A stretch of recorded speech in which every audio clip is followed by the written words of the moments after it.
on an episode of Country Wayne. Country Wayne is a comedian and rapper from Atlanta, and he is making some strides. He is going to be the next big thing, I think, because I have observed on his program that he's on YouTube. He's got quite a following. I'm one of his avid followers, and but I don't always agree with the themes of these skits. He is, I guess, he comes from a background of lack, struggle, poverty, and now he's hit pay dirt. They have paid him hundreds of thousands of dollars to well, he's got some stuff coming out, like a movie and TV show or some sort of thing, like a reality TV show. He's got like 11 kids with how many baby mamas? This is the narrative of basically the guy from the hood he's a rapper, he sells drugs, and but the only difference is he has, apart from, it's not different that he has all these children. What's different and remarkable is that he is taking care of them all financially, and he's there in their lives. I suppose it's according to these skits, he's present in their lives. And baby mamas are taken care of as well, so they're not bitter and fighting and angry. And it's interesting, but I can't really relate to that. So in the last episode, he went with his ex. His ex is involved with, it's really weird. It's all tangled up. His ex, they call her cougar, and old, she's got gray hair, Ro. Everybody loves Ro. She's beautiful. And this guy, Country Wayne, was involved with her, and he wasn't committing, so she had to leave him. Now she got involved with a man who happens to be the brother of the woman that Country Wayne is now involved in. And Country Wayne appears to be using this to, like, I don't know, he's very petty and taking jabs at Rose, boyfriend, partner, whatever. So Wayne likes to throw money around. He likes to display wads of money coming out of his pocket. Bam! There's a big wad of money. Every episode, there's a big wad of money. It's about money and how much money he spends. And he's wearing all the drip. He's wearing all the jewelry, big, thick gold chain, and Jesus is popping, pendant. They love that. The hood rats, pardon me, the ghetto people, the projects, rejects. Listen. Those types of people love that. They love these ostentatious displays of new money, okay? Because old money doesn't act that way. Old money don't go around flashing wads of money. Like whenever males just take out big wads of cash from their pockets, I just want to throw up all over them and their money. But some women go for that. Some women are gold digging. Some women are looking for men to spend on them. And men have spent on me, and it's been nice, but I'm not going out in search of men to spend money on me, because I'm not so shallow. I don't need those labels and all the trappings. Like, you are all of you poor black people helping to keep the rich non-black people even more wealthy, because you insist on buying mainly their brands. And who do you think is benefiting from these sales? So, he bought his girlfriend, Country Wayne bought his girlfriend a necklace that's thousands of dollars, something like, is it 15,000? And of course, they are promoting the pendant, the Catholic. So that's another thing of Country Wayne. He's promoting the Catholicism. Jesus is popping. We know Jesus is useless to us, okay, because that comes from Roman. But it seems like somebody like Country Wayne, that's how they say, when they say they sell their soul to the devil, that's what I'm seeing here with Country Wayne. He's already sold to the devil, because he's promoting brands like Comme des Garçons. I saw Comme des Garçons. I saw Dean and Dan. These are the Canadian designers who are racist, as they've proven. We have reports. If you go on Google, maybe not, do the DuckDuckGo, and you're going to find Dean and Dan Caton from Toronto, who are fashion designers, who are gay boys, twins, and they happen to be gay, and they have had their, their product line come out with these kind of very derogatory words and imagery of indigenous. For instance, they had their company is named D Squared, and one time for one of their promotions, it was D Squad, D Squaw. It's like, that is derogatory, calling an indigenous woman a squaw. So that's a slur. It's a racial slur. And he doesn't even, I don't think he has any idea what he's getting into. And this is my problem with all these black people who come from poor backgrounds, who don't do the research, who don't give a shit. All they know and all they care about is they're getting the money. You're making the money. I got the money. Wads and wads of money. And it's like, oh my God, I frown on that, because I'm not one of them niggas. I'm not a black woman who was so lacking in my upbringing that, I gotta have the gold. I gotta have the gold chains. I gotta have the pendants. I gotta have the labels. I got a brand name. And all these celebrities, majority of them come from poverty.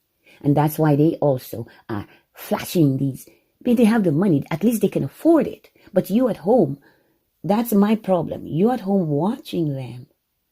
You think you want to buy what they buy. You want to wear what they wear. You don't realize that in most cases of celebrities, they don't pay for this shit. They get stuff donated to them, or, they can wear the brand, and they're given the brand. They're marketing it by wearing it. And you guys are watching, they had a picture of Offset and Cardi B and their child.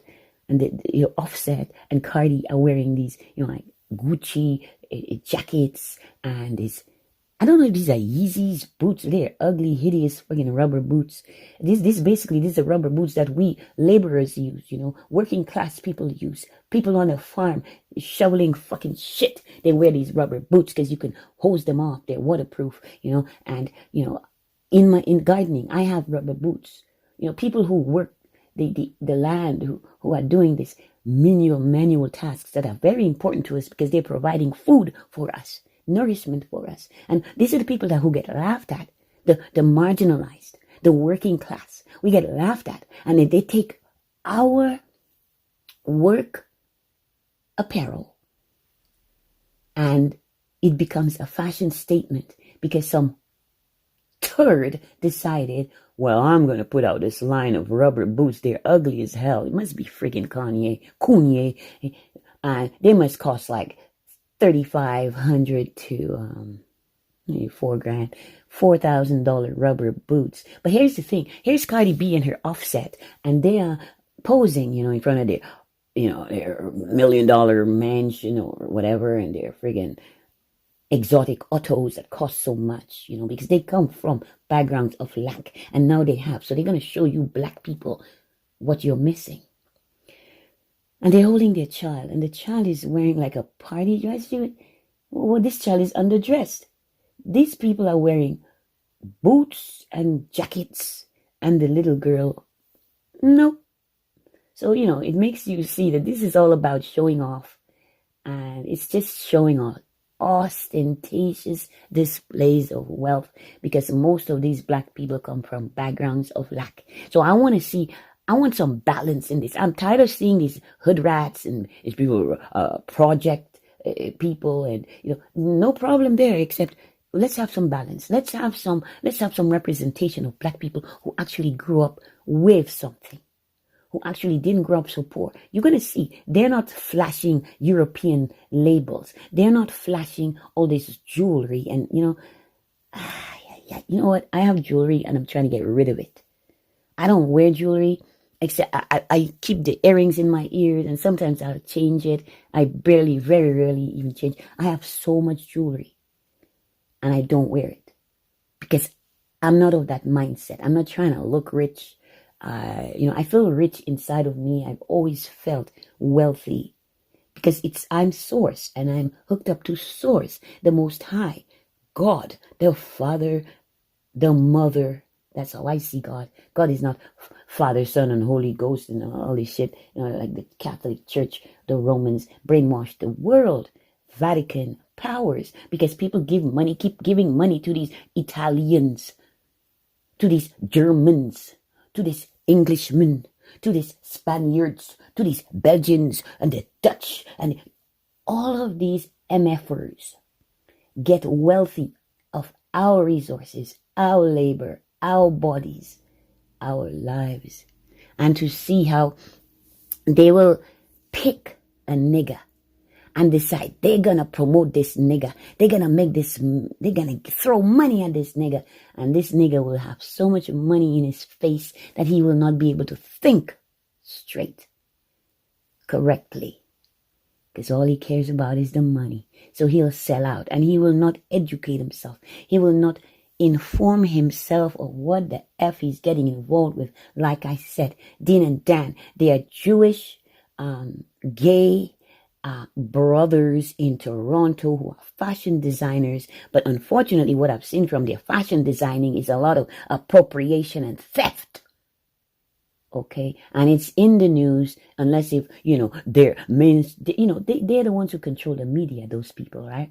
So this story may have been buried by now, but I'm just saying it's in the past. I cannot, when I saw Kountry Wayne, wearing D squared label, and then he's wearing Comme des Garçons, and it's like, okay, they're using you to push these brands that nobody's been hearing about. It's like they're practically dead. So they keep using black people, and the black people don't even realize how much they're being used. And there's Kountry Wayne, he's basically telling his people, who are the poor people of the projects and the rejects, and yeah, it's okay, sell your drugs. Yeah, you're gonna make it. You're gonna have wads of money in your pocket. Sell your drugs. Have your hoes and live that life.